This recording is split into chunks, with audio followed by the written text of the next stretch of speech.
Olá! A aprovação da lei sobre a nova organização judiciária do Ceará é destaque no Judiciário em Evidência de hoje. Você vai saber o que muda com relação à competência e transferência de unidades judiciárias. Veja também, o aplicativo permite que mulheres peçam ajuda em caso de violência, Judiciário lança campanha contra abuso sexual nos coletivos e posse de juízes leigos reforça a prestação de serviço nos juizados especiais.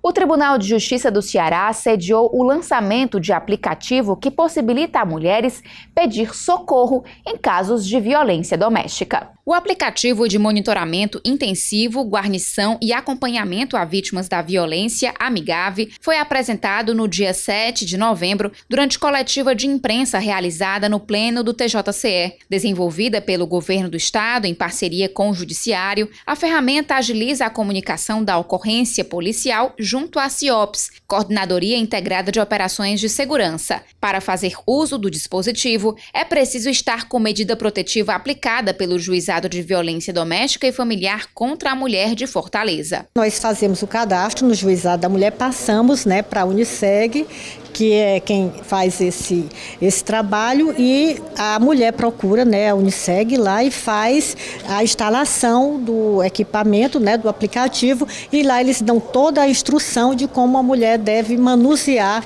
aquela ferramenta. Todo mundo hoje tem smartphone, Hoje é difícil alguém que não tenha. Então, é um smartphone com Android, Esse smartphone precisa ter internet, 3G, 4G. O GPS precisa estar ativado, E o aplicativo ele já também ele verifica isso. Se o GPS do celular da vítima estiver desativado, ele vai informar que ela ative o GPS para que ele possa funcionar. O Amigave é uma das ações do Pacto por um Ceará Pacífico. Inicialmente, o projeto piloto funciona na área da Unidade Integrada de Segurança 1, localizada no bairro Vicente Pinzon. Mas o objetivo é levar a ferramenta, inclusive, para o interior do estado. A expectativa é que nós possamos, em breve, ainda agora no mês de novembro, começar no Bom Jardim, por ocasião da implantação lá da Uniceg.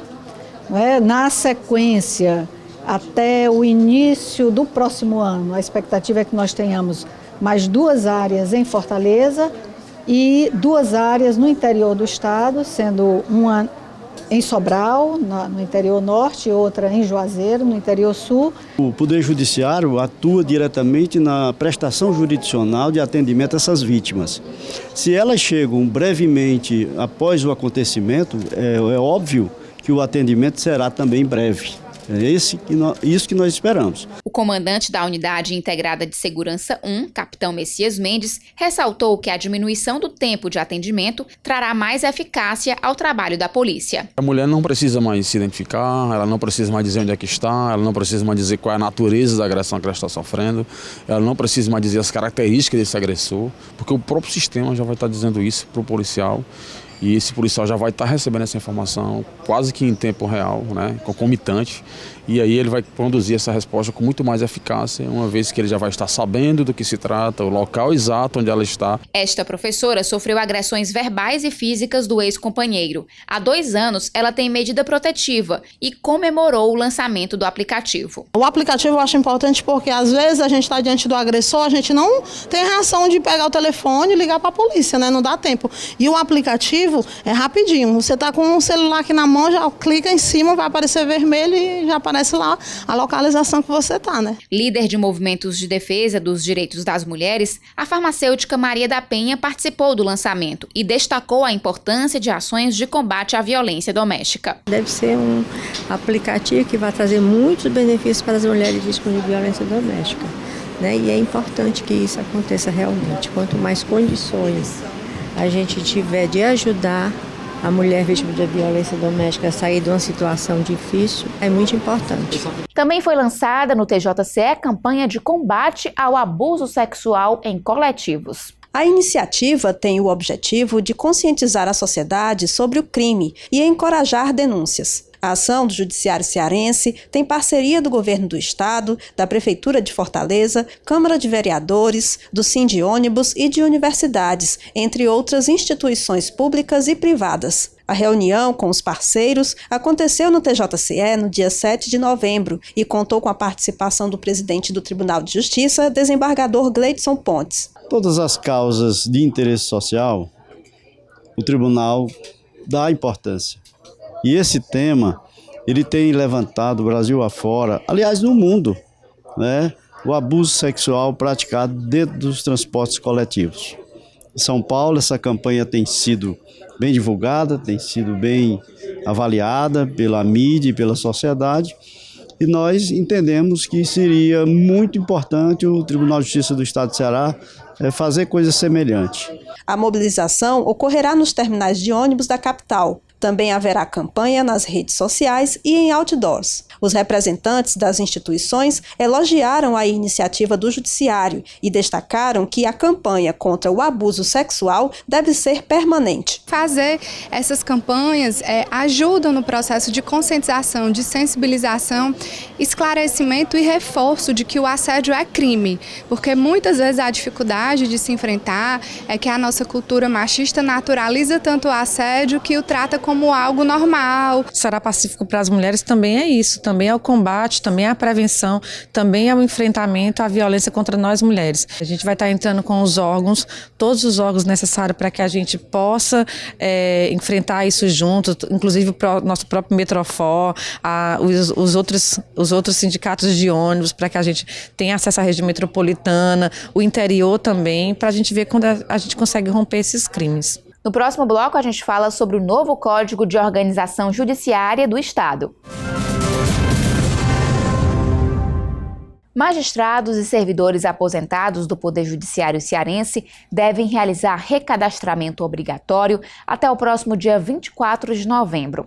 É necessário comparecer ao Tribunal de Justiça, ao Fórum Clóvis Bevilacqua ou aos fóruns das comarcas do interior, levando documento legível de identificação com foto. A não realização do recadastramento pode gerar suspensão do pagamento de vencimentos ou proventos até que a situação seja regularizada. Mais informações podem ser obtidas pelos telefones 3207-7592 ou 3207-7564, DDD 85. Os juizados especiais contam agora com reforço de novos juízes leigos. Eles assumiram as funções durante solenidade na Escola Superior da Magistratura do Ceará. A segunda turma de juízes leigos tomou posse na SMEC, Escola Superior da Magistratura do Ceará, no dia 6 de novembro. O desembargador Mário Teófilo, coordenador do Sistema de Juizados Especiais Cíveis e Criminais e da Fazenda Pública do Estado, conduziu a solenidade e ressaltou a importância das atividades desempenhadas pelos profissionais. A função de juiz leigo é extremamente importante para o aumento da produtividade dos juizados especiais, porque havendo um trabalho em harmonia, em parceria entre o juiz togado e o juiz leigo, em muito esses candidatos a juiz leigo têm a contribuir para uma dinamização maior do serviço de distribuição da justiça. O diretor do Fórum Clóvis Bevilacqua, juiz Ricardo Vidal Patrocínio, declarou empossados os novos integrantes. A juíza Josiana Serpa, coordenadora dos trabalhos na capital, ressaltou o caráter inovador do trabalho desempenhado pelos juízes leigos, que começaram a atuar no Ceará em 2015. Antes de serem designados para a função, os juízes leigos passaram por treinamento na SMEC durante o mês de setembro. A capacitação de 40 horas incluiu atividades teóricas e práticas. 73 participantes concluíram o curso, 34 estão em Fortaleza e 39 em unidades do interior. Outros 12 profissionais estão como suplentes. Para o juiz Michel Pinheiro, do 3º Juizado Especial da capital, a força de trabalho vem em boa hora. É uma força de trabalho interessante porque funciona como um auxiliar direto, forte do juiz para fazer avançar os processos, né? Audiências, despachos, a gente tem encontrado muito boa vontade nesse trabalho do juiz leigo.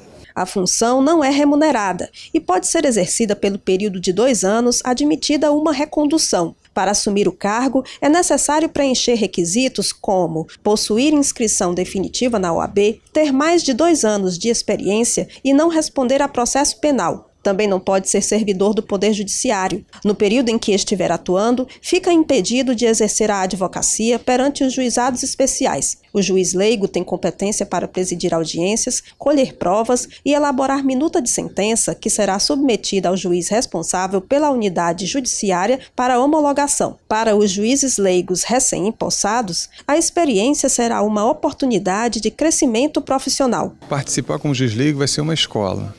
Porque uma coisa é você respirar como advogado e outra é você estar do outro lado da mesa, né? Então, eu vou poder estar junto com pessoas que vão querer também, vamos dizer assim, me doutrinar para poder fazer um melhor trabalho junto com eles. E eu também estou aqui com total sensibilidade para aprender e me enquadrar e me ajustar para isso. Então, quer dizer, eu acredito que com esses 2 fatores em conjunto aí, eu vou conseguir desenvolver um bom trabalho para o Tribunal de Justiça. Espero dar o melhor de mim para a sociedade e ser de uma utilidade ímpar para todo o judiciário do Estado do Ceará. A nova organização judiciária do Estado foi aprovada pela Assembleia Legislativa no último dia 31 de outubro. A lei promove remanejamento de unidades e alterações de competências para racionalizar o trabalho da Justiça. Para falar sobre as principais mudanças, eu converso com o juiz auxiliar da presidência do TJCE, Marcelo Roseno. Seja bem-vindo. Obrigado, Pamela. Doutor Marcelo, como fica o mapa da organização judiciária no que se refere ao remanejamento de unidades do interior do Estado? Esse projeto ele traz 2 mudanças bastante claras. Uma em relação às zonas judiciárias, né? Nós temos atualmente 9 zonas judiciárias e com a aprovação do projeto nós passaremos a ter 14 zonas judiciárias. Com isso, algumas cidades de médio e grande porte do interior do estado também passam a ser sedes de zona.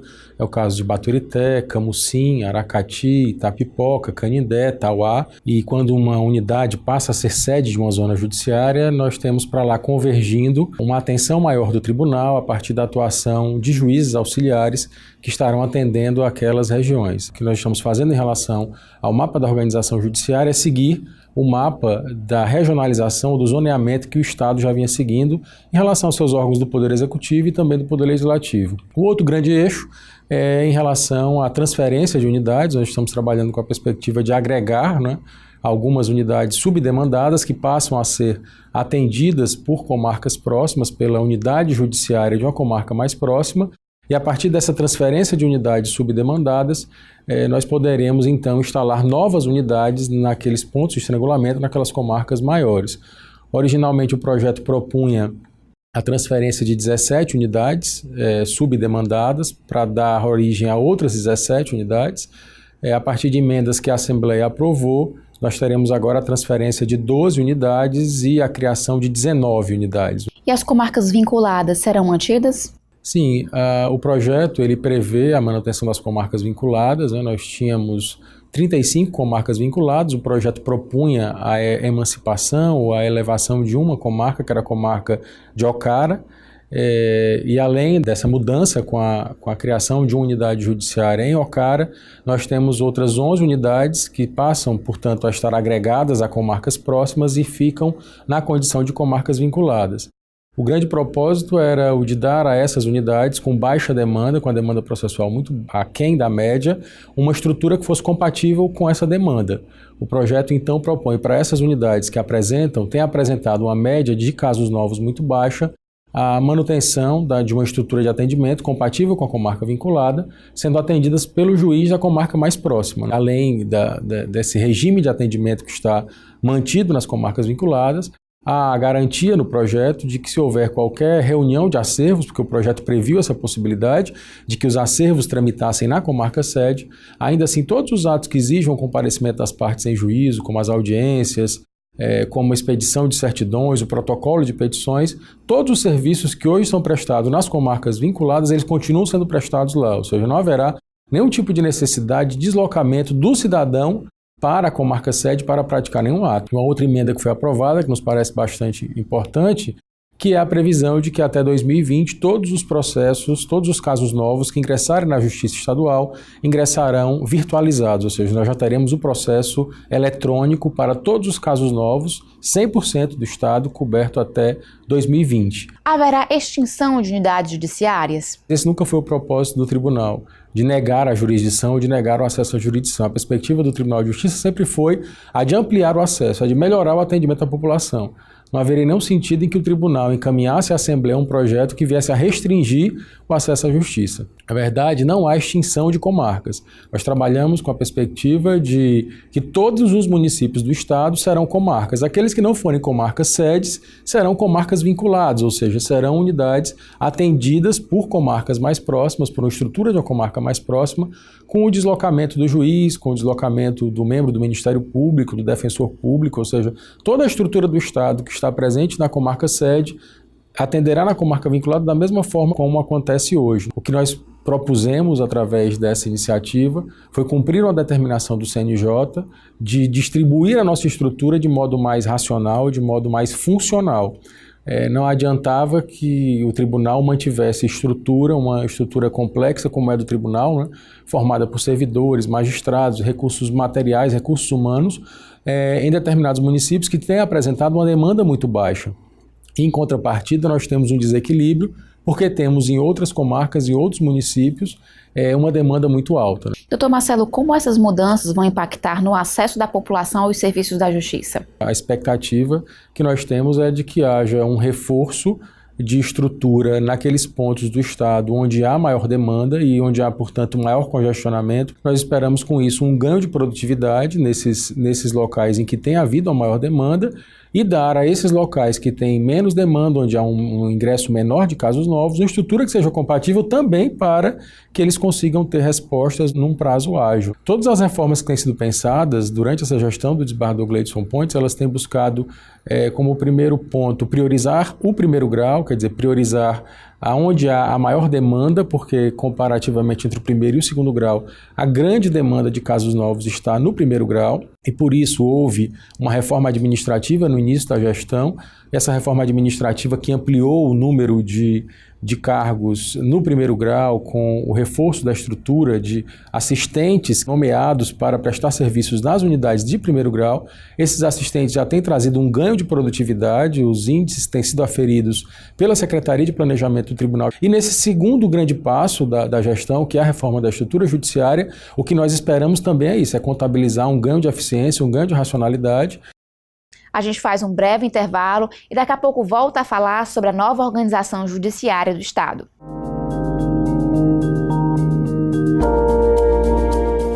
Impugnar, contestar, combater argumentos ou um ato dentro de um processo apresentando as razões.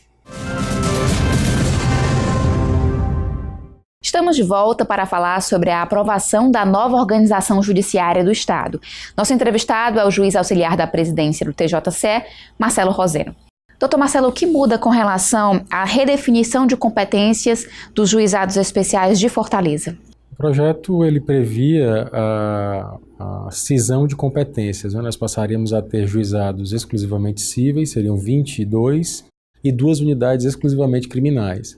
Essa é uma proposta que foi incorporada a partir de uma iniciativa da coordenação do sistema dos juizados especiais, que tem à frente o desembargador Mário Parente e que se reúne periodicamente com juízes dos juizados e a partir da análise de dados técnicos também, de números e demandas nos juizados da capital, identificou que a demanda de casos cíveis há uma desproporção em relação aos casos criminais, porque os casos criminais eles chegam a representar algo em torno de 10% da demanda total dos juizados. E a ideia de especializar as competências, ela tem de primeira uma lógica de melhorar a qualidade da prestação jurisdicional. Nós teríamos juízes e servidores trabalhando com matérias específicas, evitando o que nós temos hoje, que são juizados de competência mista, que acabam lidando tanto com o procedimento civil como com o procedimento criminal. A ideia era de que essas 2 unidades, que ficariam em unidades exclusivamente criminais, estivessem localizadas no Fórum Clóvis Bevilacqua, onde já está reunida toda a jurisdição criminal da comarca de Fortaleza. A partir de uma emenda que foi apresentada durante o processo legislativo, o número de unidades exclusivamente criminais foi ampliado, então nós passaremos a ter 4 juizados exclusivamente criminais e 20 juizados cíveis. A emenda que foi apresentada deixou ao tribunal, através de resolução, a competência para definir onde estarão localizadas essas unidades criminais. É possível que não estejam todas no Fórum Clóvis Bevilacqua e sim sendo distribuídas por alguns pontos estratégicos da cidade, o que era também uma proposta do Ministério Público. Foram elaborados estudos para fundamentar essas alterações? O tribunal instituiu desde março um grupo de trabalho que realizou todas essas análises que acabaram depois resultando nessa proposta. Nós tínhamos uma grande premência para atender, que era a Resolução 184 do CNJ. Uma resolução de 2013, que determina que os tribunais eles devem promover alterações, inclusive extinção ou transformação de unidades, que são essas unidades consideradas subdemandadas. Fizemos um estudo técnico a partir do apoio de setores técnicos do tribunal, como a Secretaria de Planejamento e Gestão, do TJ, com apoio de órgãos técnicos externos, como é o caso do IPES, que é ligado à CEPLAG do Poder Executivo, e todas essas análises que foram realizadas acabaram depois resultando num documento que foi disponibilizado a uma consulta pública e a sugestões da população, e que depois serviu de fundamento para esse projeto de lei, né? Toda essa análise ela se baseia fundamentalmente na movimentação de casos novos nos últimos 3 anos. Né? Identificamos a média de casos novos por juiz no Estado. Nós encontramos um número aproximado de 993 processos no triênio 2014, 2015 e 2016. E quando nós aplicamos isso à estrutura do Estado, nós identificamos que havia um grande número de unidades subdemandadas, porque aquelas que não atingissem a metade dessa média, 496 processos, foram consideradas unidades subdemandadas. Os cálculos realizados através desse estudo técnico, eles revelaram que nós tínhamos algo em torno de 25% das unidades do Estado recebendo menos da metade da média, o que reforça essa ideia da disfunção da estrutura. Um dado interessante, Pamela, que é o seguinte: o estudo identificou 130 a 140 unidades do Estado aquém da metade da média, né? Esse é um número muito significativo. E o que nós tratamos a partir desse projeto de lei que foi aprovado, na verdade, foi algo em torno de 12 unidades subdemandadas, ou seja, o universo daquilo que poderia ser afetado caso nós aplicássemos literalmente a resolução do CNJ seria um universo muito maior do que aquele que finalmente acabou sendo alcançado por essas transferências, porque nós também trabalhamos com agregações de unidades para tentar aumentar a demanda. Todo tipo de agregação que poderia ser feito para tentar aumentar a demanda e evitar a transferência da unidade foi feito ou por iniciativa do tribunal ou por iniciativa da própria Assembleia. Dr. Marcelo, o TJCE promoveu diálogos com a sociedade para ouvir considerações e sugestões? Ao longo de todo o trabalho de construção desse projeto, nós tivemos uma interlocução muito próxima com diversos setores da sociedade, recebemos sugestões de aperfeiçoamento, tivemos a oportunidade de comparecer em reuniões que foram realizadas, por exemplo, na APRESE, não é? Logo que o estudo técnico foi realizado, nós tivemos reuniões com representações do Ministério Público, dos servidores do Judiciário, a Ordem dos Advogados do Brasil, a Defensoria Pública. Algumas dessas sugestões foram incorporadas ao projeto, mas o mais importante é que nós tivemos essa possibilidade de manter um diálogo muito próximo e muito profícuo com diversas instituições. Em que lei e determinações o TJCE se baseou para propor as mudanças? Temos uma lei de organização judiciária, um código de organização judiciária, que já tem mais de 20 anos, ou seja, ele foi editado em 1994. De 94 para cá nós passamos por diversas mudanças legislativas, emendas à Constituição, que repercutiram diretamente na organização do Poder Judiciário dos Estados e, mais recentemente, essa resolução do CNJ que determinou o tratamento das unidades subdemandadas, ou seja, já havia essa necessidade há muitos anos de que nós tivéssemos uma discussão ampla sobre a organização judiciária. E é uma discussão que praticamente todos os estados ou fizeram ou estão fazendo. E por que essas alterações precisaram ser realizadas? Basicamente, o que nós temos, a partir desse desequilíbrio de estrutura, é essa dificuldade do jurisdicionado de uma comarca, por exemplo, como Sobral, como Maracanaú, como Juazeiro do Norte, que contam apenas, por exemplo, com uma vara de família para atender um município com muitas vezes 200 ou mais de 200 mil habitantes, ou seja, nós temos unidades que têm acumulado acervo processual, altas taxas de congestionamento em razão dessa dificuldade de estrutura, enquanto, por outro lado, nós temos unidades em municípios com a população muito pequena e que acabam não tendo uma demanda que justifique a permanência da estrutura que está lá. Não quer dizer que aquele município não deva ter um atendimento do Poder Judiciário, mas um atendimento compatível com a demanda que lá existe. Durante todo esse processo de discussão, nós citávamos casos comparativos, né? Por exemplo, de municípios que têm perto de 60 mil habitantes, como é o caso de Horizonte, e alguns municípios que estão na faixa de 7, 8 mil habitantes, e os dois são atendidos por uma estrutura do Poder Judiciário que é absolutamente igual. Uma unidade judiciária, um juiz, ou seja, nós tínhamos um juiz para atender aos casos produzidos por uma população de 60 mil habitantes, um juiz para atender aos casos produzidos por uma população de 7 ou 8 mil habitantes. O que é que se busca fazer? Reforçar a estrutura onde há mais população, onde há mais demanda de casos novos, mantendo uma estrutura que seja compatível com aquele município que tem uma demanda menor. E a estrutura compatível que o projeto de lei entendeu como a mais viável é a de manter esse município como uma comarca vinculada, sendo atendido periodicamente pelo deslocamento de um juiz que vai atender naquele município, ou seja, o munícipe vai continuar tendo o atendimento do judiciário, ele vai saber que periodicamente o juiz vai se deslocar, o processo que eventualmente estiver tramitando lá vai ter impulso a partir do deslocamento dessa estrutura do judiciário, mas nós teremos uma estrutura reforçada onde há mais demanda, onde há mais processos acumulados. Doutor Marcelo, só voltando um pouco naquela questão das emendas, me parece que também houve a elevação da comarca de Crato, a entrância final. Eu queria só que o senhor falasse também sobre isso. O projeto ele previa a elevação de algumas comarcas, né? Nós tínhamos, por exemplo, a comarca de Horizonte, a comarca de Taitinga, a comarca de Acaraú, que eram comarcas que já estavam sendo elevadas pela propositura inicial do tribunal, que eram municípios com mais de 50 mil habitantes, e municípios que acabaram ganhando uma segunda vara, todos eram municípios de vara única e acabaram ganhando uma segunda vara, e houve uma proposta da Assembleia Legislativa que acabou sendo aprovada, que é da elevação da comarca do Crato. Com a elevação da comarca do Crato, nós passaremos a ter como comarcas de entrância final, além de Fortaleza, Juazeiro, Sobral, Maracanaú e Caucaia, além da própria comarca do Crato. Ou seja, reconhecer-se o valor histórico, que a comarca do Crato tem mais de 200 anos, talvez a comarca mais antiga do estado, né? E o município de grande porte. Eu conversei com o juiz auxiliar da presidência do TJCE, Marcelo Roseno, sobre o novo Código de Organização Judiciária do Estado. Muito obrigada pela entrevista. Obrigado, Paulo. O Judiciário em Evidência fica por aqui. Confira outras notícias em tjce.jus.br. Acesse também nossas redes sociais. Muito obrigada pela companhia e até o próximo programa.